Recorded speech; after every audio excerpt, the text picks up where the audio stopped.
Dernière éruption en date du volcan de la Fournaise, l'édition 2007 est aussi l'une des plus importantes en termes d'émissions de lave depuis un siècle. Issue d'une fissure située en bordure du rempart du Tremblay, à 600 mètres d'altitude, cette manifestation hors norme a repris un schéma de coulée semblable à celui de 2004. L'apparition d'un ornitho au contact de la mer avait alors mis en évidence la progression de la lave sous la surface refroidie. L'équipe de l'Observatoire volcanologique assure le suivi de l'éruption.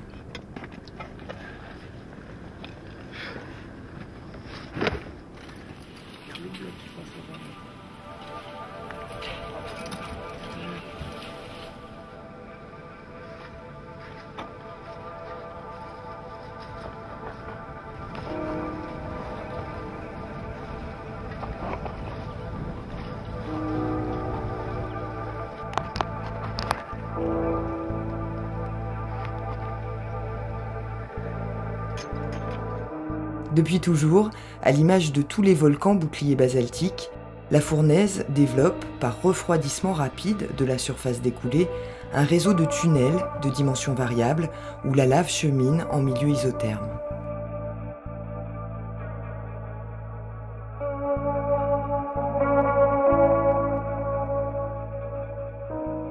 En attaquant les laves encore fumantes, les ouvriers n'imaginaient pas être toujours à l'œuvre 4 mois plus tard pour rétablir l'axe de circulation du Grand Brûlé entre Sainte-Rose et Saint-Philippe. Dépassant toutes les prévisions, cavernes et autres cavités ralentissent la progression des machines, certains pendant plus d'une semaine. Les scientifiques sur le terrain apportent régulièrement leur expertise. Ici, on est dans l'endroit de la coulée où l'épaisseur a été déterminée à 50-60 mètres d'épaisseur. La raison pourquoi c'est épais comme ça, c'est la coulée de lave est descendue du cône qu'on voit encore là-haut, ça fume encore pas mal, est descendue dans des tunnels de lave. Et moi, peut-être 1 kilomètre au-dessus, ici, il y a des ornithos qui ont débordé. Et là, comme les coulées de lave se sont superposées au fur et à mesure, ça crée une bosse énorme ici de cette épaisseur. C'est vraiment une coulée majeure du pic de la Fournaise. Dès les premiers mètres, les engins ont dû combler pas moins d'une dizaine de tunnels dont les emplacements ont été cartographiés en juillet 2007 par l'Institut de physique du globe. Voilà, le chantier il est tombé ici sur un tunnel de lave qui est juste en dessous là. Ça peut faire tout à fait 5, 6, 7 mètres de diamètre, une largeur pareille.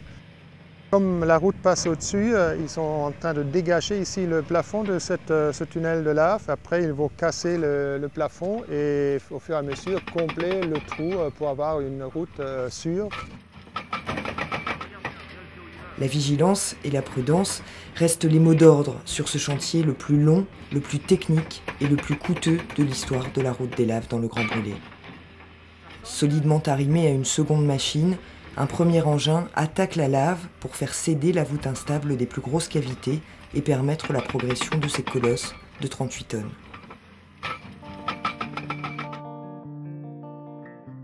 Un an après, la route, opérationnelle, permet à nouveau le contournement du volcan par l'est pour près de 2000 voitures jour. De nombreux touristes font aussi le déplacement pour admirer la coulée. Thomas Stodacher retourne sur les lieux. Toute l'année, à l'écoute du volcan, il visite régulièrement ces champs de lave encore fumantes. Plusieurs études, menées de front par l'Observatoire volcanologique et le laboratoire géosciences de l'Université de La Réunion, suivent l'évolution du terrain.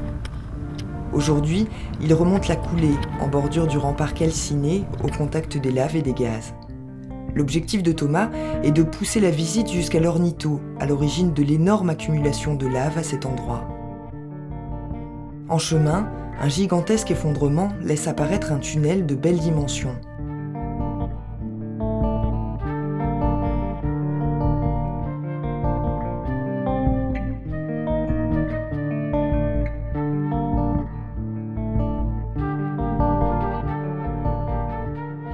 Plus haut, Thomas atteint l'ornitho, lui-même entouré de petites bouches de surpression. Ici, à partir du 16 avril 2007, La lave en fusion sortait en flot continu d'un tunnel devenu trop petit et débordait dans les pentes, submergeant les coulées précédentes jusqu'à la mer. Les mesures de l'observatoire montrent que plus de 60 mètres de lave se sont accumulés.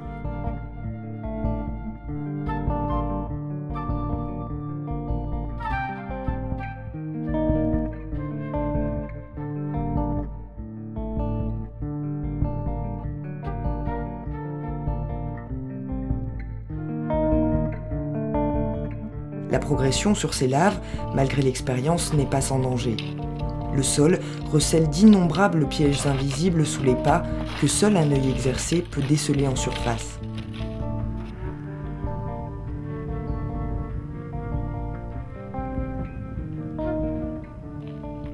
Thomas, assisté d'Emmanuel, contrôle l'évolution des températures sur des points bien référencés. En surface, les fissures laissent échapper des gaz à 150 degrés et plus. En profondeur, la lave peut atteindre des niveaux de chaleur surprenants, aussi longtemps après la fin de l'éruption. Sur le point le plus chaud, recensé à ce jour au fond d'un puits, Thomas mesure 800 degrés à 35 mètres sous la croûte. Le basalte surchauffé est encore tout proche de sa température d'écoulement, soit entre 1100 et 1200 degrés. Suite aux travaux d'aménagement de la route, un important tunnel est aujourd'hui ouvert. Sa visite en est encore interdite aux profanes. Thomas Staudacher décide d'effectuer un nouveau contrôle du site. Le tube principal dépasse par endroits 3 hauteurs d'homme.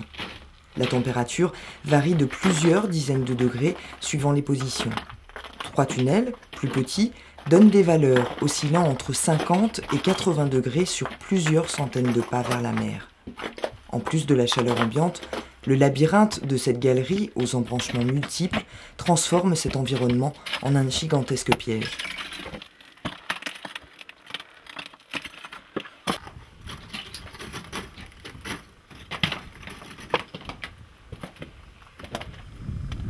On descend un peu plus ? On descend un peu plus.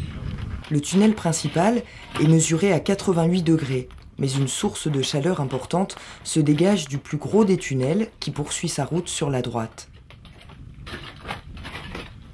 Tu vois, en bas, il n'y a que... On est dans les 50 degrés à l'heure. Thomas et Emmanuel tentent une approche, mais sont stoppés par un mur de chaleur et ne peuvent plus progresser. Une dernière mesure à la caméra thermique va donner 240 degrés à 5 mètres à peine de là.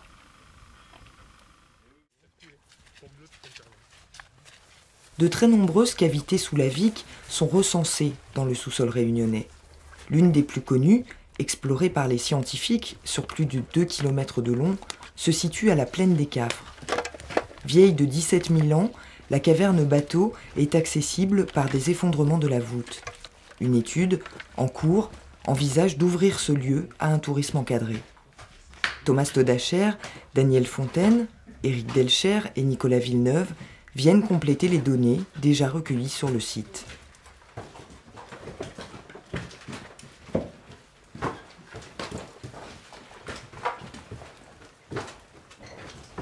En permanence, des gouttes d'eau frappent le casque. Les franchissements, de dimensions et de déclivité variables, rappellent chacun à la prudence. Eh ben dis donc, on a bien fait de passer par là, dis donc. Ouais, c'est super beau on dirait. Ouais. Allez. T'inquiète. Merci le casque. Oh.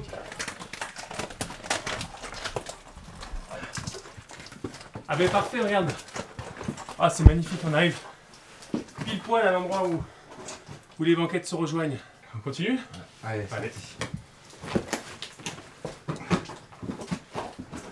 Donc ça en fait tout ça c'est la même banquette.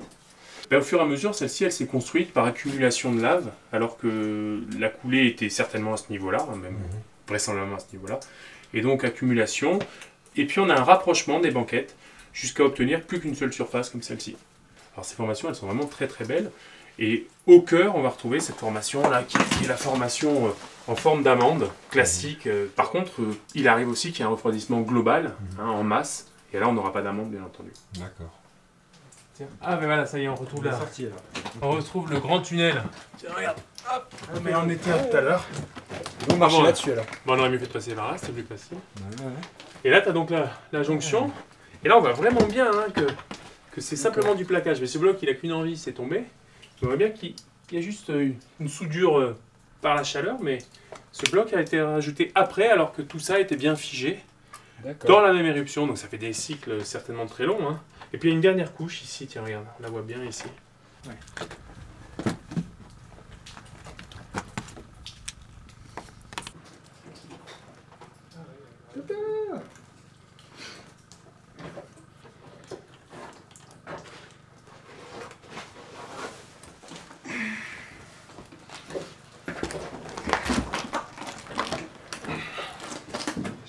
Ah mais voilà, ça y est. Un plafond bien propre. Vous voyez comme il ne s'est pas effondré, celui-ci, on voit toutes les stalactites. Il y a plusieurs types de stalactites ici, tu verras. Ici, c'est plutôt des petits tétons. Et alors, ce qui est étonnant, c'est qu'on a l'impression qu'elles sont faites en une fois. Ouais. Alors, contrairement aux stalactites dans le karst, celles-ci, elles sont liées à la présence de l'éruption. En fait, il y a eu des éclaboussures, ou sinon, la lave qui est montée jusqu'à la voûte, et ensuite c'est redescendu, la lave liquide s'est mise à tomber. Alors ?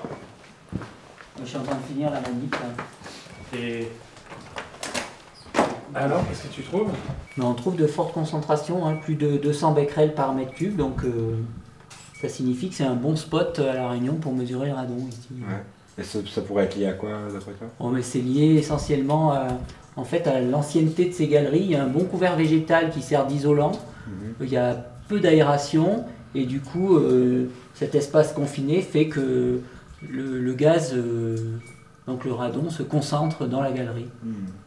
En tout cas, tu as vachement bien choisi ton spot, hein, parce que d'abord, tu n'es pas tellement en sécurité, tu as vu la banquette qui s'est effondrée. Mais ce qui est très intéressant, c'est de regarder les lignes de courant qu'on voit tout en dessous. Vois-tu, tous ces niveaux horizontaux, c'est en fait des niveaux lorsque l'éruption a diminué d'intensité et que le niveau de lave à l'intérieur du tunnel a diminué. Bon, ben, on te laisse finir. Allez, bonne fin de mesure. Ciao. Retour à la lumière, après cette incursion dans les veines refroidies et inertes d'une éruption millénaire. Plusieurs mois après sa réouverture, la route a tenu jusqu'à ce jour, non sans concéder quelques pouces de terrain aux laves qui mettront encore longtemps pour se stabiliser.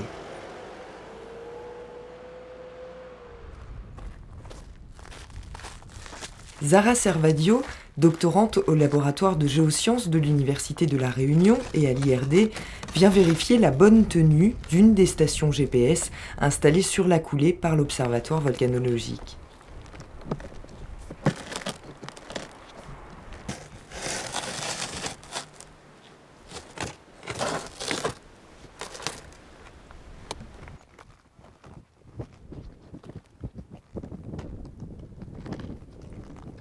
Elle est là essentiellement pour vérifier une trentaine de points matérialisés par des repères d'arpentage implantés dans le sol, en amont et en aval de la route, tout au long des 1600 mètres de coulée.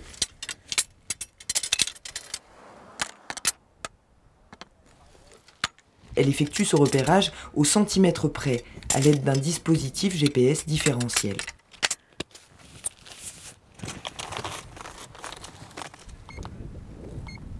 Ces mesures permettront de contrôler les affaissements du terrain au fil des mois et peut-être même des années que prendront son refroidissement et sa stabilisation.